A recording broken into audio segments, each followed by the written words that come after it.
ঘুম থেকে উঠে সবার আগে দেখি নিজের শখের জিনিসগুলো কীরকম আছে। তো আজকে একদম ঝুল ঝাড়া সমস্ত কিছু পরিষ্কারের অভিযানে নেমেছি। তো বন্ধুরা, ফুলের যে প্লাস্টিকের ফুলগুলো এর মধ্যে রাখা ছিল ফুলদানির মধ্যে, নোংরা পড়েছে, ঝুল পড়েছে, সেইগুলো একটি কাপড় দিয়ে পরিষ্কার করছিলাম এবং সেই ভিডিওটা তোমাদের কাছে শেয়ার করছি। আর শখের জিনিসে যদি ঝুল পড়েও না, সেটা কি বলবো, খুব ভালো লাগে পরিষ্কার করতে। আর যেহেতু অনেকটা টাইম বাইরে থাকি, তো ডেলি তো পরিষ্কার করা সম্ভব হয় না। তো আমি যখনই বাড়িতে আসি আমি আগে দেখি ঝুলগুলো কতটুকু আছে। অ্যাকচুয়ালি ওরাও না আমার বন্ধু, অপেক্ষা করে থাকে কবে বাড়ির মেয়ে বাড়ি ফিরবে এবং সেইগুলো যত্ন করে পরিষ্কার করবে। তো সকালবেলা উঠে পুরো হাঁপিয়েই গেছি, সিঁড়িটা ঝাড় দেওয়ার পালা আছে। তো সত্যি কথা বলতে কি, ঝুল ঝাড়নিটা পাইনি, কোথায় যে মা রেখে দিয়েছে। আর যেহেতু বাড়িতে ছিল না, খুব অসুবিধাও হচ্ছিল। তো হাতের কাছে যা পেলাম ঝাঁটা দিয়ে পরিষ্কার করতে লাগলাম।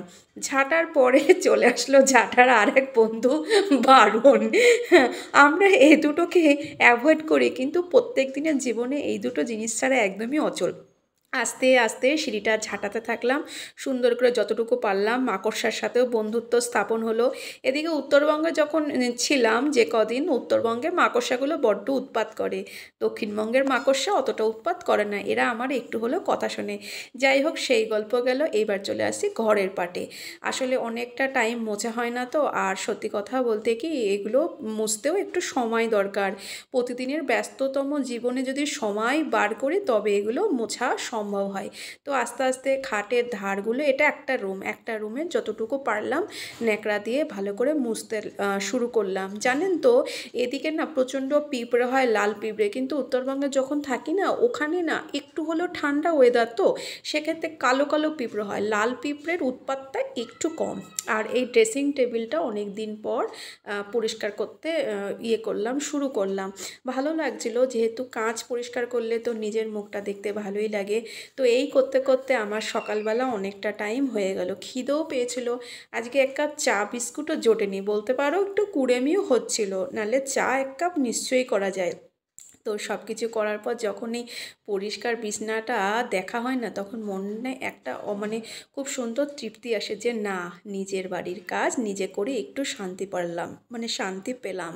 যতই আমরা বাইরে থাকি, ভিআইপি পার্সন হই না কেন, বাড়িতে আসলে, আপনাদের তো আর একটা গল্প শেয়ার করা হয়নি, বাড়িতে এসে যখনই বলি নাইটি কোথায়, এটা কোথায়, প্রয়োজনীয় কিছু জিনিস, আর তখন দেখি কোথা থেকে যে বেরোই, সেই খাটের বিছনা থেকে বা আলমারি থেকে, তখন সেটাকে যখন নিয়ে পড়তে থাকি, মনে হয় সত্যি বাড়ির মতো শান্তি পৃথিবীর কোথাও নেই। সে আপনার ছেঁড়া নাইটি হোক আর যাই হোক।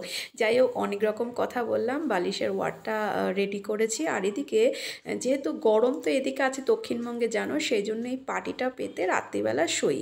তো সকালে ঘরের কাজ কিছুটা হলো, চলুন একটু একটু করে আবার বারান্দায় যাই, বারান্দার পরিবেশটা আপনাদের দেখায়। তো আমাদের যেহেতু রাস্তার দিকে বাড়ি, তো একটু ধুলো তো পড়েই। তো উল্টো দিকে না কনস্ট্রাকশন হচ্ছে, দুটো বাড়ি, যা সরকারের যে আবাস যোজনার বাড়িগুলো হয় না, তো অনেক কাকিমা ভিডিও করছিলাম, ফলো করছিল, সেই জন্য আমার অতটা ভিডিও করে তোমাদের দেখানো সম্ভব হলো না। তো যাই হোক, এই ঘরটাও ঝুল মোটামুটি কম ছিল, পরিষ্কার টরিষ্কার করে এরপর হচ্ছে মোছার পালা। নিচে যে দিদিটা এসছে, তার কাজ কিছুটা হয়ে গেছে, সেই জন্য অপেক্ষা করছিলাম। সে কাজটা করার পরে আমি আস্তে আস্তে উপরের ঘরটাকে মুছে দেবো। আর এই ঘরে আমাদের বাড়ির ঠাকুরও বাস করেন, আলাদা করে ঠাকুরের ঘর করাটা সম্ভব হয়ে ওঠেনি। ওটা গেলো একটা রুম ওপরে। এবার নিচের দিকে চলে আসি। ওই যে কোচবিহারের যে রাজবাড়িটা নিয়েছিলাম, এই তাকটাও পরিষ্কার করা একটু দরকার ছিল, সেই জন্য হাত লাগালাম। সব কিছু করার পরে যে ভাবলাম যে তরকারি কি আজকে রান্না করা যেতে পারে, সেই জন্য সবজি কাটতে শুরু করলাম। আর ভিডিওটা সেইভাবেই হচ্ছে, স্ট্যান্ডে রাখলাম। আর একটা কথা বলি, স্ট্যান্ড তো নতুন কিনেছি, তোমরা তো জানোই। আমি যে নতুন কিনতে পারবো এটা বুঝতে পারিনি, নাহলে আমাকে হয়তো অনলাইনে অর্ডার দিতে হতো। তো পটল হচ্ছে আমার ফেভারিট। আপনি পটলের যে কোনো রেসিপি, ভাজা হোক, সর্ষে হোক, হালকা ঝোল হোক, আমাকে দিয়ে দেন। আমি সত্যি সেই দিনের খাবারটা বড্ড তৃপ্তি করে খাবো। তো পটল আর আলু রান্না করতে করতে মানে তরকারিটা কাটতে কাটতে চিন্তা করছিলাম আজ তো আর বাজার যাওয়া হবে না, তাহলে এর সাথে চিংড়ি মাছের কম্বিনেশনটা খুব ভাল লাগবে। এই চিন্তা করতে করতে জানেন বাইরে এক মাছওয়ালা হাঁক ডাকছিল যে কি বলে ওটাকে, দাঁড়ান, লম্বা চিংড়ি না পার্শে চিংড়ি এরকম কিছু বলছিল। আর একটা কথা বলি এ প্রসঙ্গে, জানেন তো বন্ধুরা, আমি না চিংড়ি মাছ কিন্তু ভালো করে ছাড়াতে পারি না। ওদিকে উত্তরবঙ্গের বাজারে কাকুরা দেখেছি এত সুন্দর করে ছাড়িয়ে দেয় যে আসল যে টেস্ট, মাছের টেস্টটাই হারিয়ে যায়। মানে ধরুন মাথা লেজ পুরোই বাদ দিয়ে দেয়। পুরোটা যদি বাদ দেওয়া হয় তাহলে হাতের কাছে কিছু কি পাওয়া যায়, বা বিষয়টা সেই রকমই। তো খুব সাবধানে কাটছিলাম, পটলগুলো বেশ কুচি কুচি ছিল। আর এটা হচ্ছে সামনের এক সবজিওয়ালা এসেছিলো, তার থেকে নেওয়া হলো। বাজার তো যাওয়া হয়নি, বাজারে গেলে অবশ্য আমার মন মতো অনেক রকম সবজি আনা সম্ভব হয় বা আমি আনিও। এত যাই হোক, টুকটুক করে আস্তে আস্তে কাটতে কাটতে অনেক গল্পই মনে হলো।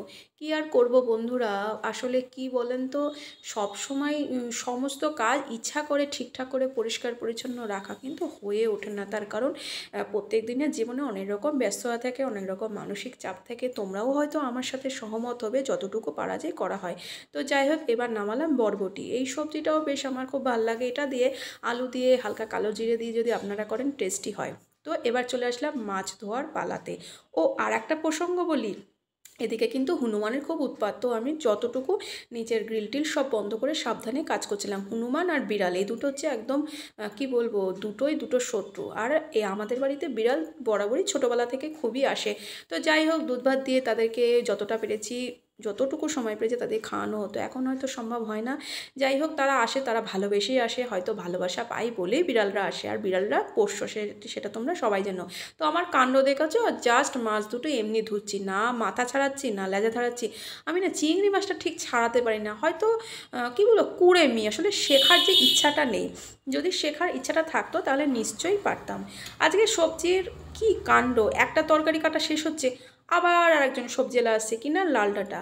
আসলে লাল ডাঁটাটা আমার খেতে খুব ভালো লাগে।